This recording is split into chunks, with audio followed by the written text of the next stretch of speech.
everyone. Welcome to day one of a very exciting event. This is going to be JavaScript for FileMaker, and we're going to be starting kind of at the basics at the beginning and then progressively working our way through more advanced topics as the days progress. So I'm Richard Carlton here at fmtraining.tv, where every day we're doing great FileMaker training Monday through Friday. Very exciting. And so we have kind of a 3-week event, courtesy of Leland Long, who you see here with us. Will be joining us shortly. And he is really quite exceptional and a really good trainer. In fact, he's better than me. Training is really, really good. So very excited to have him here and to talk about what's going on with this event. So real quick, I want to welcome all the people on Discord, Dave, Dan, we've got Brutterman the cat, we got Labo404. I got multiple animals that control keyboards. People name their avatars after their animals. Very exciting. YouTube and Twitch as well. And of course, this event is being recorded, so it's very important to understand that. So you don't send me 10,000 emails like, hey, Richard, I missed it. Is it going to be recorded? Yes, it's being recorded. There is a sample file. There's going to be multiple sample files. In fact, at the end of this broadcast and every day, we're going to be distributing the sample file, which is great. In fact, you're going to see Leland working through the sample file. It's really, really quite good. And of course, Margaret is our broadcast engineer, so she's doing a great job of keeping everything running and helping patrol all the questions. So if you see me looking over kind of this way, what's going on is I am reviewing the conversation. There's actually 3 or 4 different conversational threads between YouTube, Twitch, and Discord. And so I'm watching like 3 different chats and attempting to keep all that going. So I'm going to be pretty busy. Moving forward, so let's talk about Leland Long. Leland Long is a senior developer. He's been in the FileMaker business a year or 2 before I have been. So that puts him back to like 35 years of relevant FileMaker experience. Very, very impressive. He's mostly an in-house developer, but that doesn't stop him from wanting to come to these live streams to the FileMaker community to make things better. And so very, very important. He's published books like I have. He was teaching about sprites, and I learned about sprites on the Commodore 64 back in the day. He redid sprites on iOS back in 2014, a book talking about that. It's a gaming thing that goes on, the managing bits of graphics that are flying around the screen. Very interesting. He's built a number of mobile applications with React Native. So we're going to talk about that momentarily because that's relevant to this conversation. So, and of course, he's done a lot of other add-on files. So really, if I think of the top 10 talented programmers / trainers, Moyer, Leland, probably Josh Ormond, Wim DeCourt, a couple people like that. You're really top Todd Geist. This is that kind of group. Leland's not very flashy. He doesn't have a marching band, explosions going around him. So we're going to be helping him with that, providing extra excitement and explosions. But yeah, very excited to have him here. So for those of you wondering about this, and you'll see these references to Arcade, Leland is so good with JavaScript that he actually basically wrote PacMan. Now, he didn't take the code from Nameco or Bondi or whatever company owns PacMan right now, because you can go out there and find the source code and then they put it in an emulator and run it on your computer, or you buy a rebuilt arcade machine. He actually figured out the algorithms and saw people talking about the algorithms of how the monsters work or the PacMan works and how the dots show up. And he rebuilt that code in JavaScript. And so you're going to see this sample file later in this broadcast. This sample file, you're looking at FileMaker, but the logic, the processing is being done in JavaScript, and it's pushing data through to container fields on the screen. It's crazy. I would say a gross misuse of what FileMaker can do or should do, but it's a technology demonstrator, one, for him to prove to himself that he could do it. So he's done Space Invaders and PacMan. In fact, it has the different levels in it, and it's pretty impressive. And so one of the tricks he has is that getting JavaScript and FileMaker to talk correctly back and forth in terms of the audio. Some of the audio works, some of it doesn't. So you're going to get the PacMan FileMaker file later this week. Very exciting. So as a reminder, this is our progression of learning. And so we have business people who really don't do development and they kind of run organizations. And we have beginning FileMaker developers, intermediate, advanced. And a lot of us here are intermediate people. And when I say 1 to 3 years of experience, that's kind of the minimum to get this level. But some people spend their entire careers at the intermediate level. So the 1 to 3 years there is kind of the minimum, but a lot of people will spend the entire career there because you can make great applications and get paid a good salary working for organizations doing this, right? And so the target audience is really this group of people. If you're brand new to FileMaker and you've never done any coding before, this is going to be a lot to bite off. If you're a developer, you've done coding in C# and other areas like that, or maybe you already have some JavaScript experience, then this is going to be a great kind of way of bootstrapping yourself up, getting yourself going into the world of JavaScript and FileMaker rapidly. Keep in mind that there are online training courses about JavaScript. Like if you go to W3 Schools, is a great website, you can learn JavaScript from them. However, when they give you JavaScript, it's all of JavaScript and not necessarily applicable to FileMaker. So what Leland has done is taken the basic training that's out there. He's created sample files, and we have this next 2 weeks of training that's going to be kind of W3 school kind of progression, but it's tuned for FileMaker. So we're not going to teach you about JavaScript if it can't interact with FileMaker. This is really tuned for FileMaker. Really great conversation. So next 2 weeks, and this is a link right here. You can check that out, sign up for that. And then the following week, we're going to take everything we learned from the first 2 weeks, and we're going to jump to building a React Native application. So React Native is basically a Facebook, I don't want to say platform, it's not necessarily the right words for it, but Facebook built this React Native environment, and it allows them to deploy mobile applications to iOS and Android pretty easily. So the whole idea is we're going to use JavaScript to talk to React Native to build an application that we can deploy on Android or iOS. I think we're going to be focusing on Android because that seems to always be the red-haired stepchild in the world of FileMaker. And so the idea with that application is that it will talk to FileMaker server using the FileMaker data API, right? So it'll get data in and out of FileMaker. So it essentially becomes a front-end Android client for your back-end FileMaker database. Pretty cool stuff. So that's what week 3 is all about. So we're going to take what we've learned in week 1 and 2 and then apply that on week 3. Week 3 is paid training. If you want to get into that, it's going to be $299 for the week, and you get the recordings as well. You can come to the live event, or you can come after the fact. You can buy it later if you want, but my general recommendation is if you want to support Leland, encourage him to come and do more JavaScript training in the future. Definitely, if you have the budget, buy the training. You can come to that. It's great content. Plus, you're encouraging someone to continue to do this for us. It's not just all about the free. We want to encourage him to come back and give us more great JavaScript training for the FileMaker platform. All right, Leland. So what? Now back up. Now, Leland, we had a conversation real quick, and I said, if this is your idea of beginning JavaScript, I just want to like scream right now. So what are we looking at right here? So in the background is just kind of a idea, a little glimpse into a live production bit of code that I'm writing today. Have been writing it for months. This is a mobile app for my current employer, and it's written entirely in JavaScript. It uses the React Native framework, and what you're looking at here is the Visual Studio Code application in which I write the code. So it's just a quick little glimpse of, and some of this, if not most of this, will all be covered in the paid material. So it's much more advanced. It's very involved, but it does give you a real life situation as far as what you can do with JavaScript, how far you can take it, still staying within the FileMaker world. All right, cool. Well, hopefully, yeah, because remember, I personally am not a JavaScript person, so for me, this is educational as well. I guess I should send you the $299 as well because I need to be here for all this. But if we're starting at the beginning, where do we start? What do we do? And start us off on the right track. And this file, by the way, that you're seeing right here, will be distributed by Margaret. At the end of the day, we'll have a short conversation. And all of you who are coming back tomorrow, we have recommended homework for you if you're interested. So it'll be like one of those moments where not only you come here, but if you want to really take your learning to the next level, we're going to give you a little bit of a homework action if you want.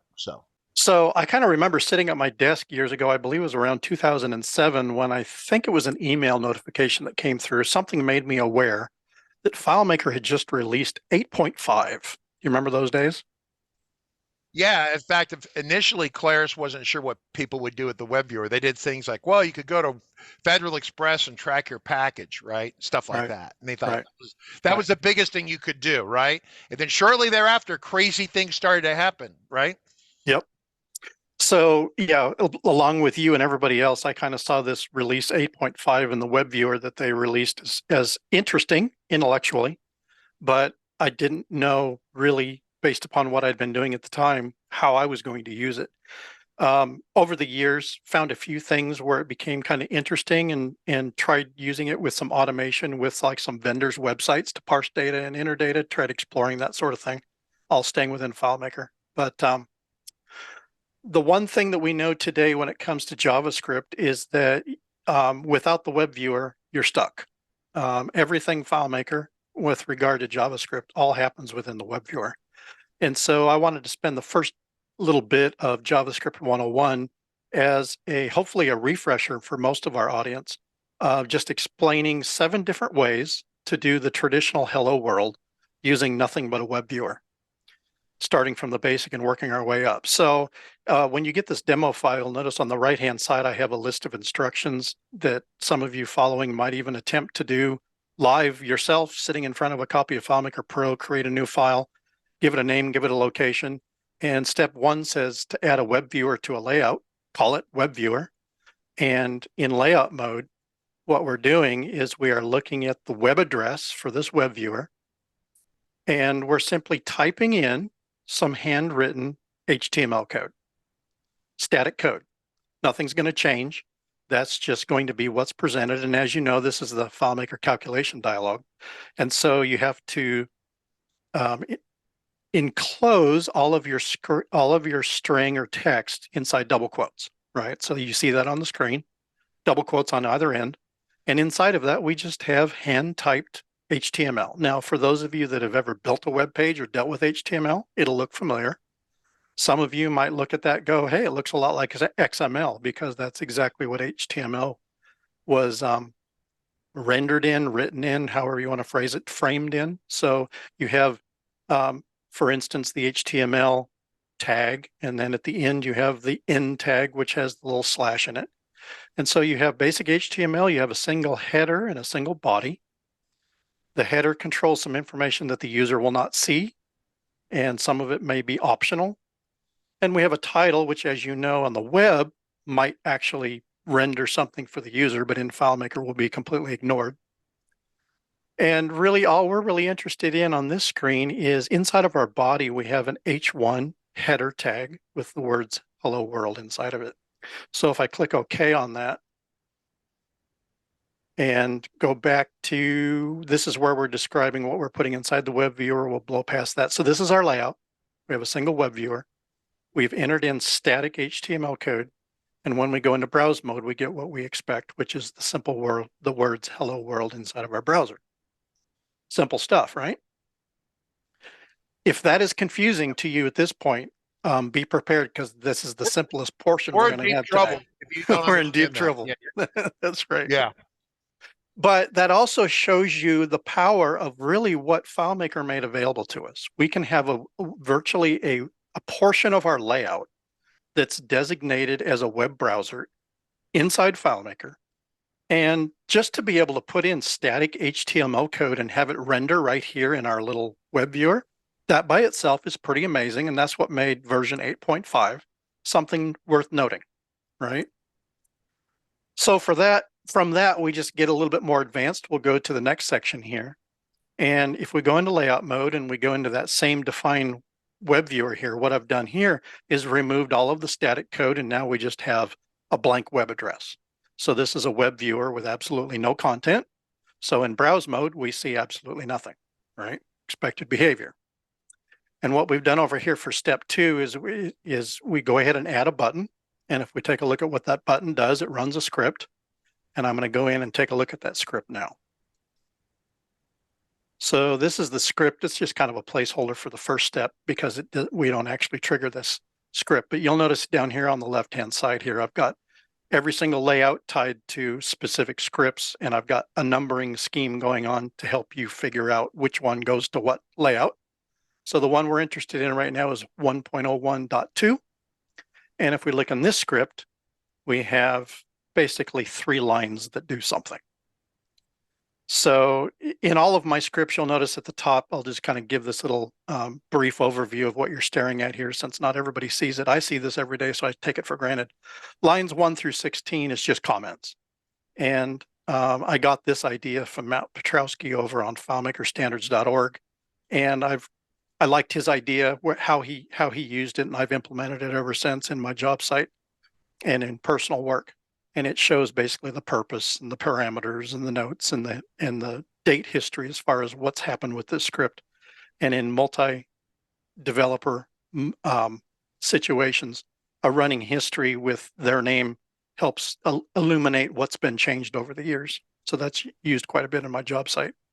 By default, I usually always turn the allow user abort off, and I set error capture to on. And so for every script you see in this file, those first 20 lines should be about the same. So with that, we'll move on to the important content. And I'll stop right here and give you a little note here. You notice instead of set variable, I've used the script step insert text. Richard, do you know the secret of why we do that? Is that a well-known fact out there in your audience, or is that still kind of hidden? Let me guess it's screen refresh. Is that a screen refresh trigger? Actually, it's not. It's about double quotes or single quotes, really. Oh, that's right. Okay, yeah, go ahead and explain that. So in set variable, as you know, or even inside the calc engine, anywhere where you type in text, you have to have double quotes that separate and tell FileMaker that that's a string or text. And so if you copy and paste content like HTML that has quotes in it, suddenly you have to go back and escape all those, right? In other words, FileMaker gets confused as far as what you're doing. So if you recall in the last screen, when we typed static HTML into the specify web viewer dialog, we had to have the double quotes at the beginning and the end. And you notice here on this screen, we don't. So this can be copied and pasted in FileMaker very easily if you use the insert text option instead of set variable. So that's something that's very useful, especially in the work that I do with a lot of JavaScript and FileMaker, because I have a lot of quotes and single quotes and things with no quotes, and I do a lot of copy and paste fairly rapidly. So doing it this way, I don't have to escape any of those quotes. Do me a favor. Go ahead and hit cancel there. Go back a second. I just want to look at this a second, because I don't think I've ever. So insert text is normally I'm shooting stuff to on screen, but your target is a variable. I don't know that I've ever mixed those two things together like that. Okay. I'm sorry. I do, it's one of those things that the products, the features in there, but I don't know I've ever done it that way. For me, it's normally you're targeting an object that's on the layout, right? That's the cookie cutter definition of that, but you're targeting a variable. Once again, everyone, local variable. So this variable only exists in so much as this script is executed, right? So when the script ends, the contents of this pop and they go away. So cool. Okay, go and keep going. I got a question here. I'm going to look at the question, but you can keep going. Yeah, if that's the question on Discord, we can come to it. I think that it'll be answered by the time we get down here to 101.7. Okay, so here on line 23, like Richard pointed out, the target is a variable. And inside of that, it should look familiar to you because it's a carbon copy of what we had in the last step that was in the web viewer statically, right? But this time we're putting it inside insert text, and we don't have to have the double quotes before and after. And other than that, it's identical. So we have a basic header with just metadata. We have a title that's not needed technically. We have a body with one element, a header one element that simply says hello world. So with that, we're inserting the text into a variable, and then we're going to populate the web viewer with the contents of that variable. So this is where naming your web viewer becomes very important, because that's how you can access your web viewer via script. In order to set the web viewer, you have to have the name. The name has to match exactly what you have on the layout. Once you have all that magic in place, it will insert this HTML variable data into the URL. And you can probably expect that when we click this init button, which runs that script, that we'll get the same hello world that we had on the last step. So that was step 2. Our first step was static HTML inside the web viewer on the layout. This time we're populating the web viewer via script. Okay, just look at the last question in Discord right there. We're going to get to Defondo's question along the way, but David Angel he's asking a basic doc type question there. Right. So Oops. let me go back into the script. Let me go back into this. The question is this first line that you see here, which is that doc type HTML. So this first line of code is what the question was regarding. And this is, I don't know what you would call it, boilerplate code. It's some real basic starter HTML code. What's required here and what isn't is kind of left to you to explore. I would just say remove a line, go into browse mode and see if you get your expected behavior, right? As far as what the minimum requirements are, it's kind of beyond JavaScript 101. That's something for you to just play with. But if you use this boilerplate code, you can pretty much guarantee that you're going to see what you see today, right? You can replicate it at home. So what's required and what is not too sure. So I'm kind of dodging the answer on that one because I really don't know. How's that? Yeah, it's a deeper conversation, but that's pretty cookie cutter. Yeah, cookie cutter. That's a good term. Thank you. Yeah. So that's our first two hello worlds. Let's move on to the next one.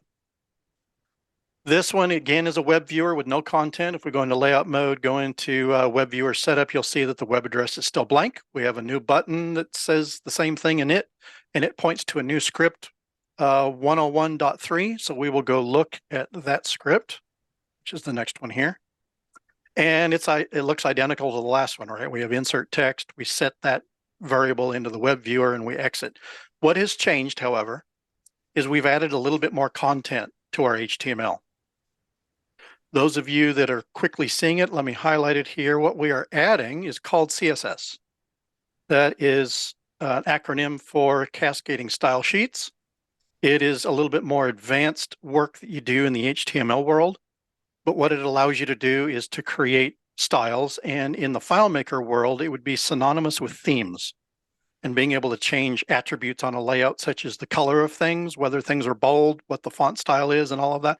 All of those types of attributes in the HTML world are handled with CSS or cascading style sheets. So what we've done is everything that's not highlighted here is exactly what we've seen in the last two scripts or the last two hello worlds. This is the only thing that's changed. Okay, and to explain it a little bit, inside of our style tags, we have two definitions of styles that we're going to change or define. The first is the body. The second one is the H1 element. So down here where it says body, that means everything between those body tags is going to be defined with this style, in which all we've done is change the background color to a light blue. And our hello world is surrounded by two H1 or a pair of H1 tags. And those are going to be changed to a font color of white and text alignment center. So some of you are familiar with CSS, some are not. Hopefully that gives you a little brief summary of kind of what CSS does and what it is. But let's see what it looks like. We hit the init button, and now we have the same hello world, but now we have some cascading styles attached to that HTML content that we populated within FileMaker.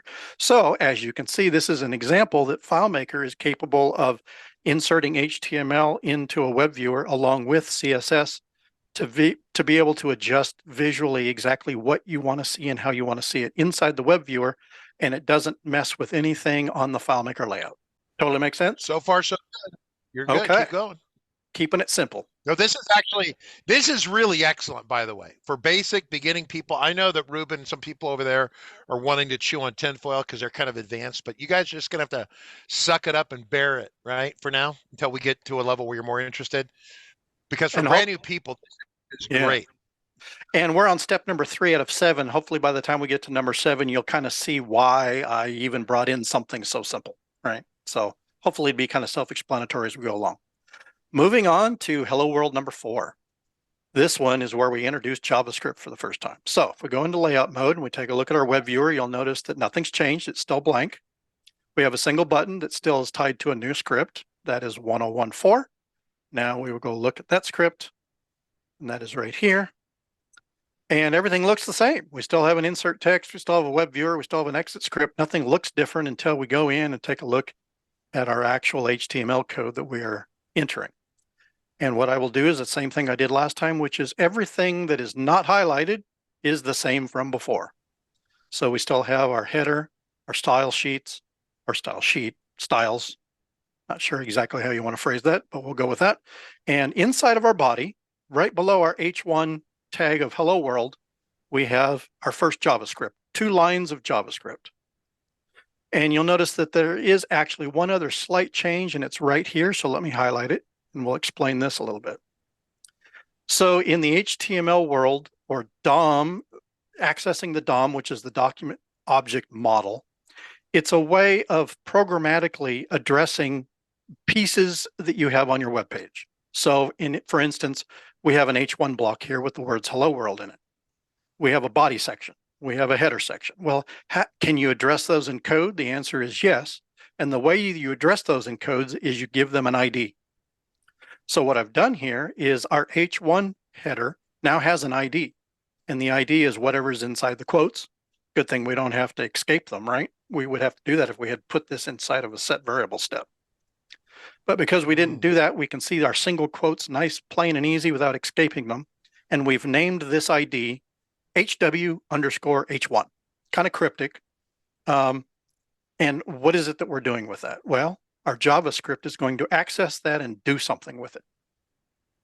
So from now on, you're going to start seeing some JavaScript, but I want to emphasize that I'm not going to completely explain who, what, when, where, and why we're doing what we're doing, because I want to get past the whole hello world section, and then we will start the explaining section of JavaScript. So I'll try to keep this kind of brief rather than in depth.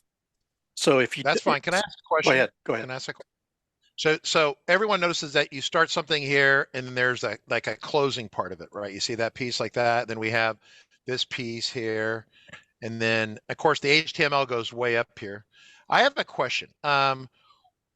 Is the script always go in? Notice that the script section is inside the body, kind of at the bottom, right? It's kind of inset the bottom. Is it always go right here? Does the script section always go right here? That is an excellent question. And I will go into You browse say yes mode. or no. You don't have to do the backstory on it, but that's yeah. Well, I kind of want to. This is kind of a teaser for those that may or may not shut us off at some point because we're too simple. Right about here, no, right here, tags. I'm going to explain and answer your question right there. So Okay, after we get through hello world, we've got a bunch of things we're going to cover here in JavaScript, and that's going to be the first one we cover. Is that fair? Yep. You're good. Okay, good question. Keep them coming. All right. So let's look at these 2 lines of JavaScript that we wrote here. The first one sets a variable called our H1. So that would be synonymous with FileMaker's set variable script step. And the name of our variable is our H1. And after the equal sign, we are giving it the value. The value is going to run a method that's available in your web browser called document.getElementById. It's given to you for free. Every web browser has it. Anybody that designs for the web already has used it many times since they did HTML 101. It's a very common function. And what it does is it gets the element by the ID and populates it into our variable. So even if you don't understand it, you can at least follow the notion of what we're trying to accomplish here, right? So the element by ID, I've passed in the name of the ID that I want to get, and it's going to be stored inside of our H1. And then our second line of code is going to do a method on that element, which is style it with a color. And I'm going to pick red. So even though you don't understand the syntax or really the ins and outs of what that method is, you can at least get the idea of, okay, well, he's going to get that element up there and he's going to style it red. Okay, I think I can follow that. Good enough? Yeah, the H1 element. Yeah, The H1 element. Got it. Yep. Right. So with that, let's go back here and run it, and you can kind of see, oh, okay, I get it. But that's 2 lines of JavaScript, and look what you did. Right? And you did it inside of a script, inside of a FileMaker script. So I hope that that's being your very first exposure, potentially, of JavaScript and FileMaker. That's as simple as it gets. And from there on, it just gets more and more complex and more involved. But I mean, really, look at what Claris has given us with this ability to be able to do something like this, right? Imagine a web page that doesn't just have a single block, but imagine it being hundreds of paragraphs with lots of different elements, bullet points, images, you name it. It can be accessed through the DOM or the document object model. And using JavaScript, you can manipulate it. Kind of cool. Lots of power. Lots of power. But here's a real short example of our very first use of JavaScript inside of a web viewer, just to change the color of that text to red. And with that, we move on to step 5. This is where we start to have a little bit more fun because, as you know, as of FileMaker version 19.1-ish, somewhere in there, all of a sudden we can start doing a lot more work with JavaScript, having it interact with FileMaker back and forth. And I remember doing a thing on that a couple of years ago, right? The JavaScript back and forth, yeah. Right. All right. So our instructions here for this particular page is the web viewer with its name and its address is blank. Now we have 3 scripts to look at this time. And this tells you that you can review scripts 1.5.1 through 1.5.3. So let's go glance at those and see what those are all about. That is these 3 here. Now the third one we'll get to shortly. The second one we'll get to shortly, but I'm just kind of hitting on them just to show you they're all short. But let's start with the first one. And the first one looks slightly different than what we're used to before now. So we'll slow down a little bit and see what we're doing. Well, first off, we're doing something that I've written a comment here that says clear FMP. We're setting a field to blank and we're committing the record. So if we look at the layout, you can see I've tossed a text field down here. Okay. So at the beginning of our script, we're just going to, whatever value is in there, we're just going to clear it.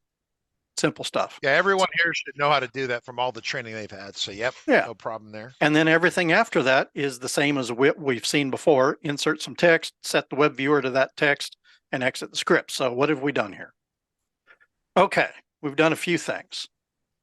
And again, I'm not going to completely explain everything that you're seeing here because we're going to cover it later in the class. But for now, if we look at this, we introduce something called a function, which in FileMaker is very synonymous with script. So we're introducing a function. We've given it a custom name. In this case, I've called it my custom function named anything we wish. Because just like FileMaker, you can name your scripts anything you want, right? With some limitations, maybe. And we've got some syntax we'll cover later as far as a couple of parentheses and then a curly bracket here ending with a curly bracket. Again, we'll cover all that in class. But for now, and one more thing to note is that you'll notice the beginning of these 5 lines start with 2 double slashes. Yeah. Now you should be familiar with that in FileMaker's calc engine because you can do the same thing. And that is simply commenting. So what I've done is I've temporarily commented those out so those are not going to run. And that means we really, besides our function name, we only have one thing going on here in this particular line of JavaScript. Yep. And you can see that what we're doing is we are going from JavaScript, we are going to trigger FileMaker to run one of its own scripts. And it takes 2 parameters. The first one is the exact name of the script we want to run. And the second parameter is optional, and that is a parameter we want to pass to it. Now we're going to skip the newer perform script with option till later, but to run this even with newer versions of FileMaker won't break anything. So you can use either or in this case. Not going to hurt a thing. You can use either one. Let me just explain real quick that we've covered this in our training. This is a legacy command. And what happened is that the folks at Claris got an earful from the development community after they built this, and they came up with a modified, improved version of this, but they had to leave the old one in for backwards compatibility. So there are 2 very similar looking commands that you can call. Leland just mentioned it, but I'm going to do the backstory for some of you who are maybe not familiar with this. Just understand that this is the older legacy one, and then there's the FileMaker perform script with options, and that gives you more ability to specify the timing and triggering. If you remember Calvin Moserman, one of our presenters, we could go back and find that video if you want to learn about that because it's relevant to this conversation. I don't think Leland's going to get too deep into it, but just understand that there are 2 of these and they look very similar. Okay. That's it. Okay. So this particular, when we run this, it's going to simply ask FileMaker to perform a script. Here's the name of it, and it's our 1.5.3, our 3rd script in this section. And it's going to pass it a string parameter. So if we go to take a look at what it runs, this is the script that it's going to run. And what we're doing is we are grabbing its parameter that it's going to pass to us. We're setting it inside of our variable called param. And we are going to set the field that I have on that layout with the contents of that param and commit the record. That's it. That's what it's going to do. So some particulars to pay attention to. First of all, if we go into layout mode and double click and go back to our web viewer setup, there's one thing that's going to be required here that if you miss is going to break everything. And that's this lower check mark here, allow JavaScript to perform FileMaker scripts. So this grants the web viewer permission to do what we're going to ask it to do. So without checking this, it'll just quietly fail. And you'll pull your hair out and you'll wonder why FileMaker is not working for you, and it does for everybody else. But there's your answer. So when we run this button, it's going to run that.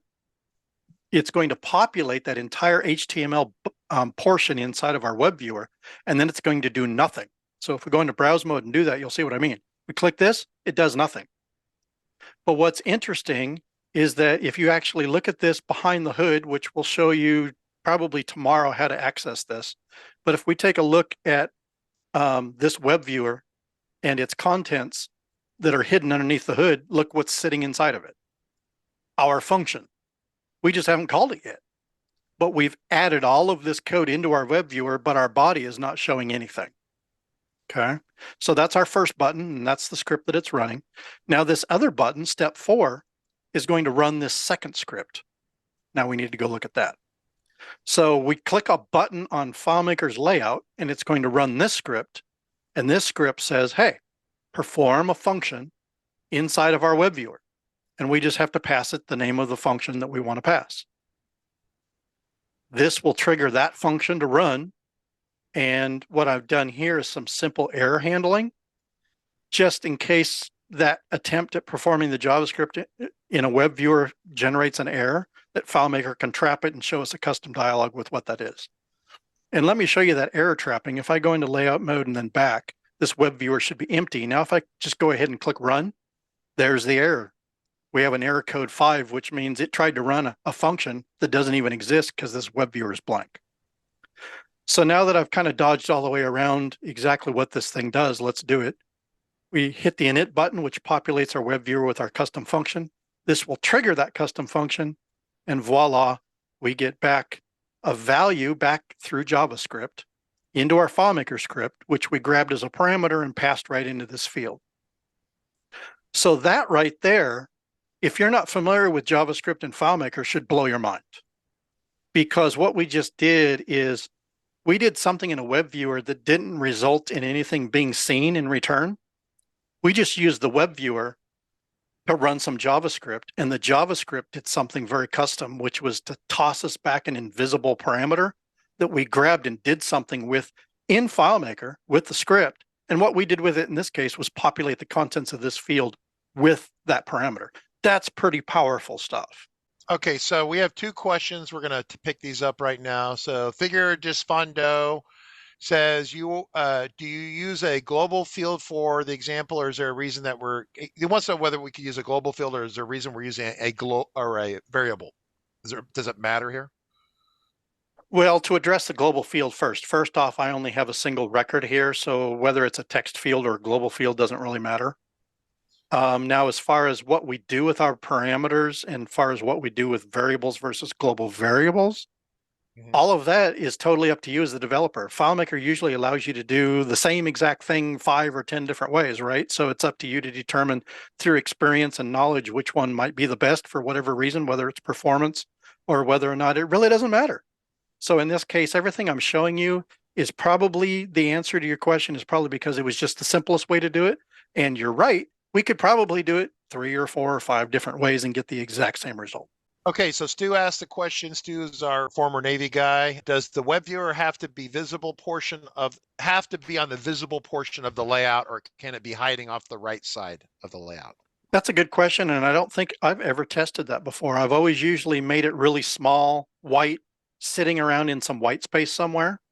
But yeah, we're just going to try this live and shove it off to the right-hand side over here. Go into browse mode, hit init, hit run. It still worked. Okay. Now, does it have to be on the layout at all? Absolutely. It has to be accessible by name. So you can see when I have this web viewer highlighted in my inspector, I can see I've given it a name web viewer, and the script calls it both here, the object name web viewer, and also when I inserted the HTML into the web viewer, I had to give it a name here. So without it being on the layout at all, you have no web viewer. You can't interact with something that isn't there, right? Peter Gaines asked a question: is it possible to generate an image or a graphic by JavaScript and load it from the web viewer into the container, or scrape it from the net or something? And if you use image encoding, absolutely. It's the same thing as transferring an image or a PDF over the internet over an API. You just have to encode it, like base64 encode it and decode it on your end and do with it whatever you wish. It's just, when you encode it, it's just text. It's just a string. So you can play with all kinds of tricks on that. And if you come to our JavaScript 103 class next week, you will be dealing with JavaScript, and you will walk away with a completed PDF editor in FileMaker with no plugins and no extra anything. There's a plug for next week. There you go. Margaret, by the way, Margaret's trying to hunt down some videos. A lot of these things that he's touching on, we've talked about, blowing up the conversation, in depth on certain things. So as we find those, we'll try to cross-post those. Margaret's trying to find the Calvin. I think it was Calvin. We were covering the JavaScript interaction with FileMaker. Was it 19.1 or 19.2? He covered a specific function with it, which I have linked. Oh, there it is. That's okay. That's the advanced one right there. We'll cover that. So Margaret, so if you're wondering about this back and forth integration, you want us to just spend an hour just beating on this, go back and watch. So this is your homework homework assignment for tomorrow. If you're new to all this, go watch this. Unfortunately for me, I shot this video a long time ago, and I've already kind of forgotten parts of it. So I have to go watch my own video, which is always a strange feeling to realize that you knew more years ago and now you've forgotten. All right, next. We have two questions actually before we smooth on. Go ahead. You lost me. ID does or doesn't work in the not active area? We just moved the web viewer off into the non-visible portion of the layout, and it still worked. And it works just fine, but it has to be on the layout itself. But it has to be on the layout. Even if it's in a hidden area off to the right side. Okay. And it can be any size and color and shape. You can hide it in whatever, fill color, whatever you want. Now, the one exception to that is, from what I can see, Windows still has a problem with popover windows over a web viewer. And so where your web viewer is, make sure you don't have any pop-up windows showing up over it, or you'll have an issue. Yeah. And by the way, so Stu points something out. And if you ever watched when we talked to Hansa from 24U, JavaScript, actually the coding of JavaScript largely when it's executing code will be like warp drive light years faster than just running straight FileMaker script. And so I think you'll see that conversation come up with PacMan, because once again, PacMan is being graphically drawn on screen in FileMaker, yet the coding, that logic of the ghosts and the dots and everything and all the interaction and the conflicts as things touch each other, that's all being done in JavaScript, which is not only is it being done in JavaScript, but it's being slowed down because it's too fast. Oh, it's too fast. Okay. Yeah, wow. JavaScript's too fast. So I actually have the game loop is actually every 70 milliseconds. So JavaScript is actually sitting around twiddling its thumbs for the rest, whatever that 1,000 milliseconds minus 70 is. Yeah. Okay, so Australian FM guy asked a question: are there limitations with the web viewer, specifically iOS? Generally, the iOS web viewer works better. It gets not web viewer, he's talking about WebDirect. Yeah, this is not really a WebDirect conversation. I just know that WebDirect mostly works, but then you get into some edge cases, and in an area like this, you'd want to test it to see how far you can get with WebDirect before it quits behaving. And I suppose you have a lot of difference between doing JavaScript in a web viewer that actually presents data back to the user versus the way that I use it 99% of the time, which is the web viewer does not display anything. It just does JavaScript work and passes information to and from FileMaker. And in that case, it can be 2 pixels wide by 2 pixels wide shoved in the upper left-hand corner of your layout that doesn't ever need to be seen. And that kind of instance, I would presume that whether it's on Go or WebDirect, that you might see the exact same performance, if not better, or worse, just based upon the device. But it might not be a factor because you're not actually displaying anything. Once you actually display something in a web viewer, now you have a whole side issue as far as how it reacts in Go and WebDirect versus client, right? Yeah, you guys are driving. Okay, they just went off and asked about a million advanced, like how come it doesn't go warp 9 when it only goes warp 8.5? I mean, there's a lot of advanced questions here. I think we need to keep motoring or we're going to be stuck. Because a lot of this we're going to get to. This is not a one-day event, right? So right. Okay, with that, that was JavaScript passing a parameter back to FileMaker. Let's look at it in reverse. Let's pass a parameter to JavaScript. So in this case, here's the new layout. We still have our web viewer that's blank. We have, again, well, 2 scripts this time instead of 3, and we'll take a look at those in a minute. And meanwhile, we have a text field on the screen. So let's go see under the hood what we're doing here. So 1.6.1 here is, we're going to do the same thing. We're going to clear that text field as when we first start up with our init button. So if it has a value, we're going to clear it. And then we're going to do the same thing we've done before. Create an HTML variable populated in our web viewer. Let's take a look at the code. And the code is right here. Focus in on that. And this one, our function name is called myJS function receiving the parameter from FMP. So again, you can call it anything you want. And I tend to not use function names quite that long, but I did that on purpose this time just to show you can. And I also like to emphasize that when you write code, no matter who the audience is, to try to use a naming scheme where it's self-documenting, which I learned from Apple and all of their long function names. And I appreciate it and I use it extensively in my own work. You'll notice that this function is actually going to receive a parameter. You can tell that because it's inside the parentheses. And once it comes into this function, it's going to be inside of a variable called received parameter. So then our second line, you've already seen before, we're going to grab an element on the HTML body with an ID of my div. You can see it sitting right here. And we're going to change, instead of changing the color on this one, we're going to change the inner HTML of that element to whatever we've passed in to this JavaScript function from FileMaker. So really simple, 2 lines of code. Now let's go see how it works. We're going to click init. That's going to clear our text field. That's going to populate our web viewer with our JavaScript, and our body is going to be blank. Then when we hit run, it's going to take our parameter and enter it into that H1 tag with that ID, right? So let's pass in a parameter like hello RCC world. So we put our parameter in a text field in FileMaker. We're going to pass that on to our web viewer, and we get that.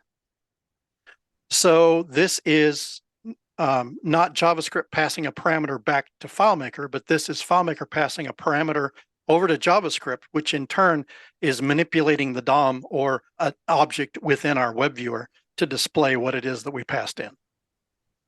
So again, pretty powerful stuff, but now you're starting to see how we're using bidirectional information to and from JavaScript from FileMaker. And that's a relatively new feature, right? Yeah, that's the with 19.1 or 2, whenever they added that.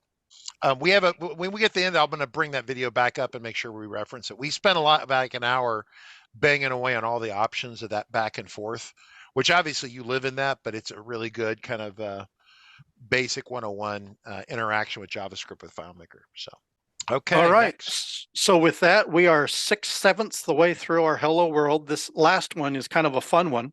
While I was building this content, I accidentally stumbled across this technology, and I don't know about anybody else, but I was extremely impressed with it. You'll see shortly how it works, but I'm just going to jump right to it, and I would recommend you keep your ears on. When I click this init button, Hello World. Hopefully that came through loud and clear. Let me click it again. Hello World. Okay, let's go take a look at what we did there. That is one simple line of one simple script, and we are doing something slightly different here, and I'll explain it well, but you'll notice here we're setting the web viewer with our HTML variable like we've done before. This time we're doing a commit record right afterwards just to make sure that it's committed. But now let's take a look at the code. Wow, that's a lot of code, isn't it? Here's our JavaScript. Here's what did that. Not much to it. And the only thing that's kind of interesting, and I'll clarify and explain what I'm doing here, is we've got some FileMaker substitution going on, and I'll explain what it did and why I did it. But before I explain that, you'll notice that right here, here's the text. Let's just change it.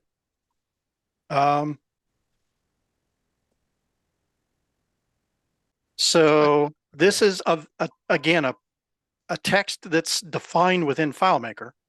And if we save that and go back and hit init. Hello global Richard Carlton world. I mean, to me, what's going on there to me is just absolutely incredible. And it's so simple. It's built in. There's no plugins. There's no Apple script going on. This should be safe across Windows and Mac. Don't know how it's going to work on iOS. I haven't tested it. Don't know about WebDirect. But I mean, here's the JavaScript we just ran to make that magic happen, and it's 3 lines of code. To me, that's just unbelievable. Go ahead. So this right here is we're going to define a function. Is that what we're doing right there? Okay. This is a little bit more complex. This is an anonymous function, so it doesn't have a name, and it's got a weird parenthesis before and after. It looks really funky, but we'll explain it in the class a little later. But really, besides the function, what that does is it says, run this function immediately rather than wait for it to be called. That's really what it's doing. So once it's called and once it's running, these are the 3 lines of text that it's running, which the first one is defining a variable, and it's using a method that's built into your web browser. Therefore, every copy of FileMaker already has it. It's lurking in there. It's already available. And it's a module called speech synthesis utterance. You're creating a variable that creates a new object of that type. Then I'm defining the text value of that object with this garbage, which I'll explain here in a minute. And then I'm telling the window, the entire web viewer, hey, speech synthesis, speak whatever that message text is. I mean, it's kind of cryptic, but 3 lines of code does all that magic. Huh. So this is not really an Apple thing. This is a Java thing. It's built into your web browser. Okay. And if we take that and jump over to Safari and just do a quick search on that, let's see if we can see really fast. Right here, here's a list of where it works on compatibility. This is what it works on and what versions. So it looks like everything except for Opera Android and WebView Android. Chrome Android, it works. Firefox on Android, it works. Safari on iOS, it works. Samsung Internet, it works. And then all your desktop browsers all work. So it's supported everywhere. It's just sitting there quietly lurking that just, a developer either utilizes it or ignores it. Leave it to somebody like me to discover something like that and turn it into a toy. I think it's a complete novelty. Yeah, William Wood said, could you give us examples of how you might use that? FileMaker has the speak function. They used to. I don't think it's in there anymore. Right, William? I don't think speak's in there anymore.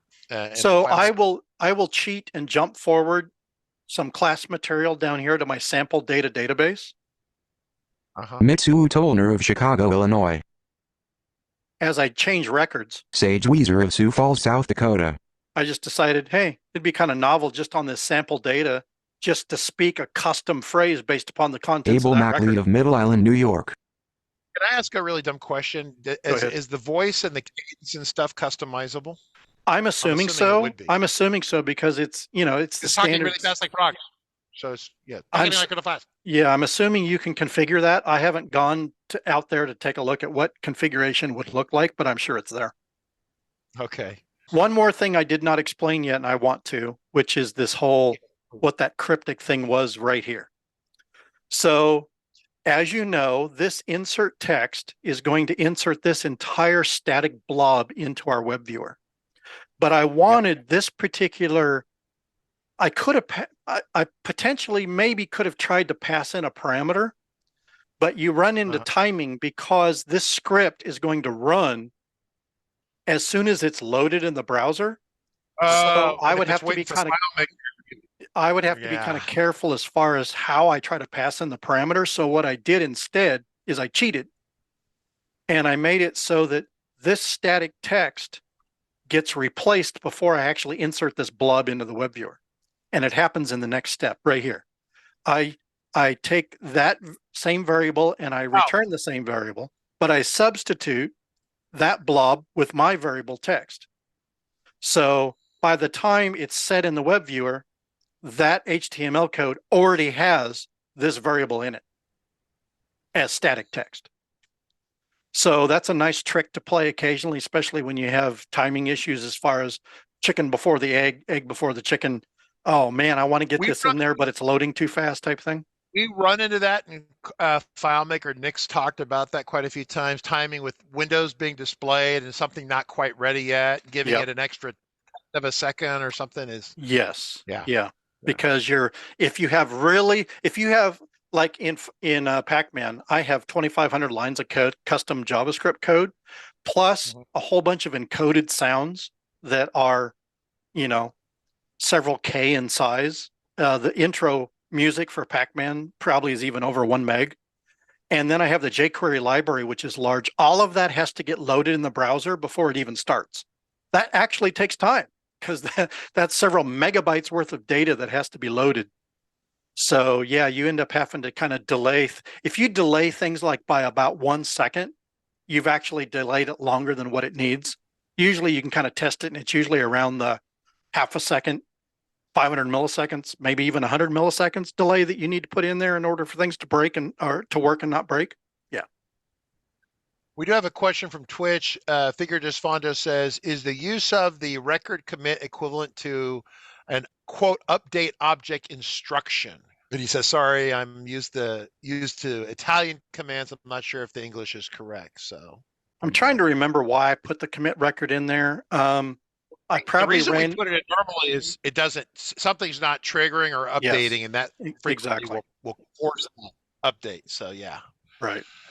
Yeah, that's an object of forcing an object to refresh. If that doesn't work, then sometimes we have to actually refresh the object or refresh the layout, right? Which we don't want to do if we don't have to, because it's expensive, as we say, in terms of processing.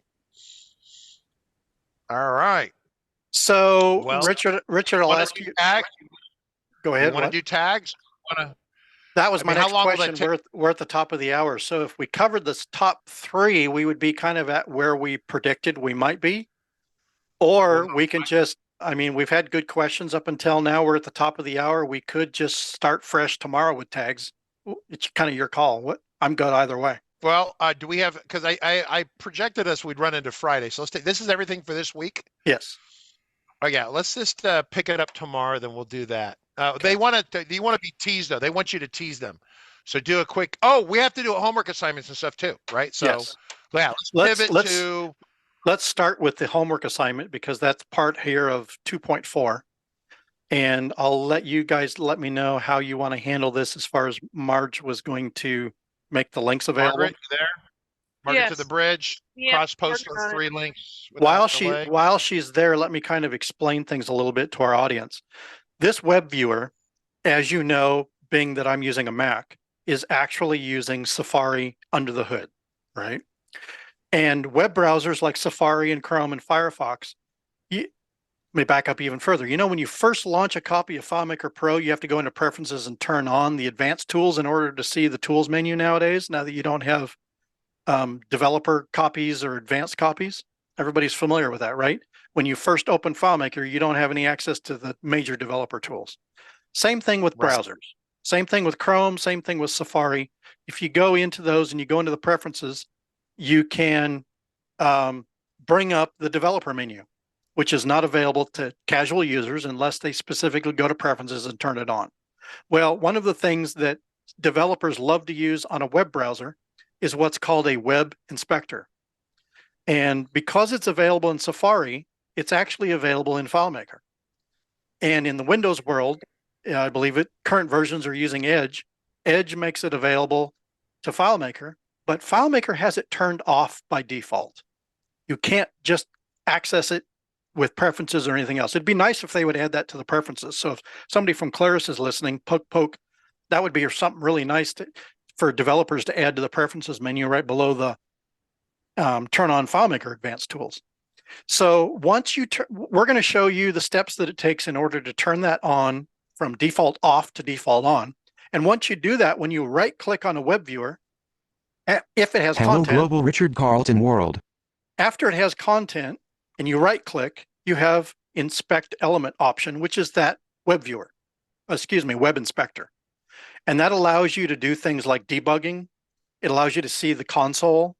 It allows you to see individual elements on the page. It allows you to see all your source files and the source stuff that's going on. It gives you a whole bunch of tools that can be extremely useful, especially in your JavaScript world. For instance, I use the console a lot for debugging. Now, just a word of advice, the web inspector debugging options that you see here under my mouse, they're available, but they are tricky. They are not as simple as FileMaker. They're not as simple as FileMaker makes for you with FileMaker. They're a lot more complex, a lot more involved. They can tend to be rather frustrating. So I end up actually not using them a lot, but I do use the console a lot for debugging. And so what we're going to show you links and stuff for now is how you can access that web inspector. And from my understanding, it used to be available for Mac OS only, but I understand that the MBS plugin makes it available to Windows. So you can see here on the screen the links to find the beeswax article, which walks you through step-by-step on how to enable the WebKit and JavaScript debugging in FileMaker web viewers. And that would be a good thing to have turned on for tomorrow's show. Yeah, that would be good. So yeah, there was a question here momentarily ago.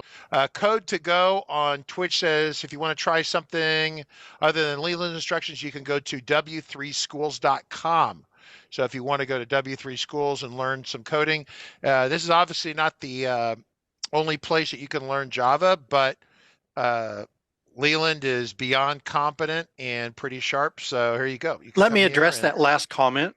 A lot of the material you're going to see in tomorrow's show actually came from W3 Schools. I highly recommend their documentation, but here's what I'll tell you.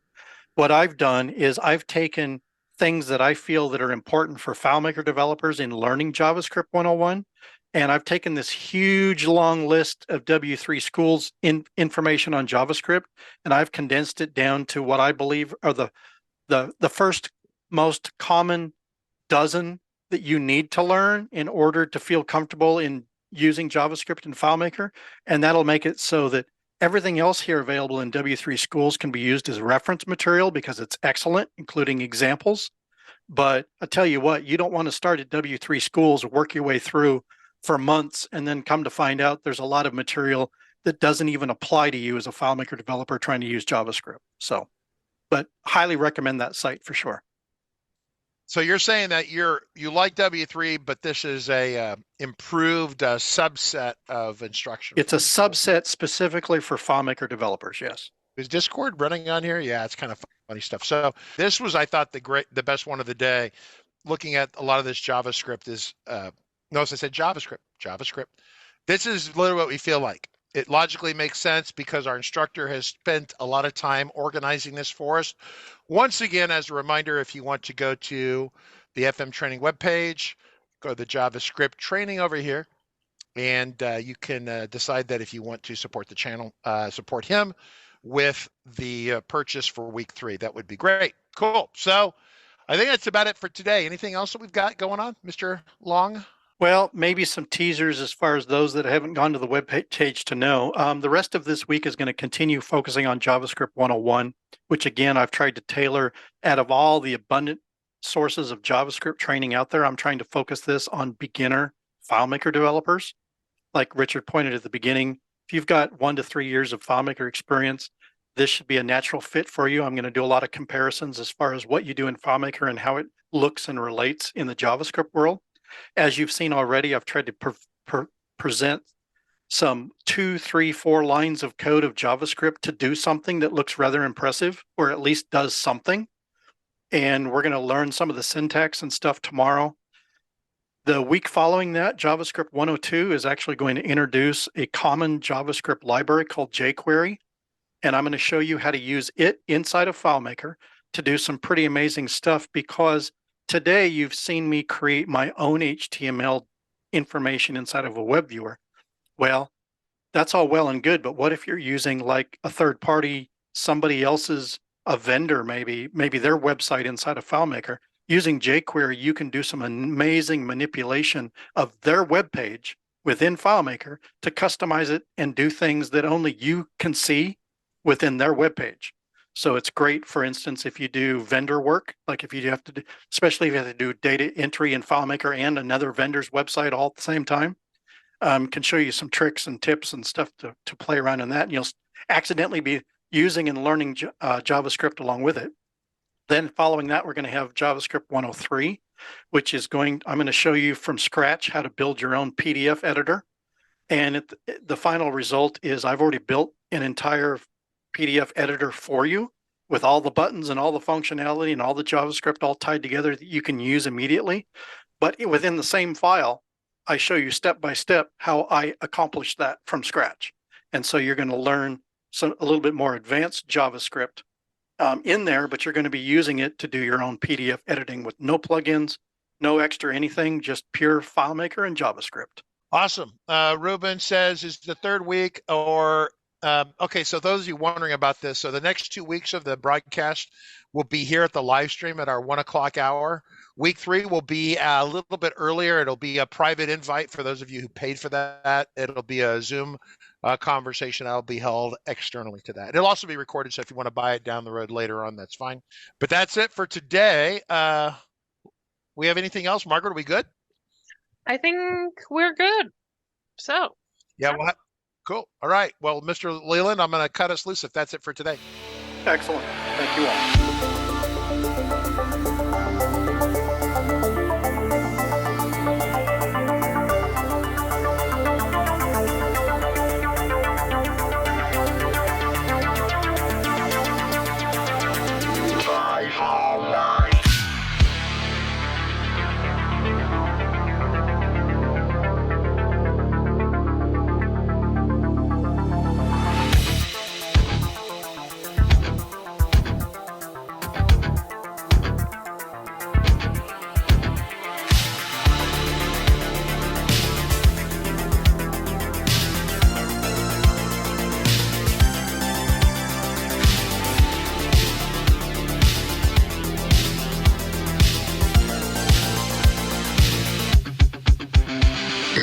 Got a report of an individual up here who may be a FileMaker license.